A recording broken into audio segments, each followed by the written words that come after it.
A ke pas raste kur ke thonë jo, nuk muj me ta bë më shumë?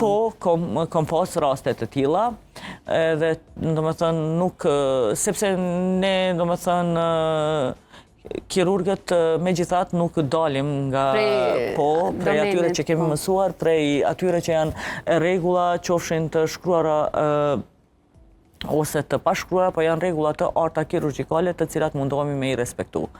Edhe nuk dalim prej tyne, edhe ka pas shumë raste të cilat I kam refuzu për arsye sepse mu si një kirurg nuk më takon me bu ndërhyrje që janë jo në përputhshmëri me rregullat mjekësore të themi.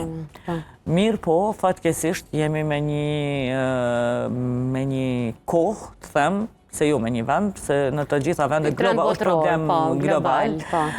Jemi me një kohë kur, domethënë, është një treg I zi, nëse mujna me qujt, ose si thiret me terma, më falni se nuk Mirë, sepse janë estetistë, frizer që po e ushtrojnë profesionin. Domethënë që po ushtrojnë profesionin dhe nëse ti, domethënë, nuk e pranon e bon, fatkeqësisht ato ndërhyrje po bëhen, po arrin me I bo. Domethënë, nuk është se po e shpëton, po vetëm po ndron vend. Kjo është e dhimbshme, po e keqe e kësaj që po ndodh. Sepse nëse të gjithë do të punonim, domethënë, në parim profesion të vetin, do të ishte më saktë dhe nuk do të kishim pastaj komplikime të cilat prapë domethënë trajtohen prej profesionistëve në fund vinte jo prapë.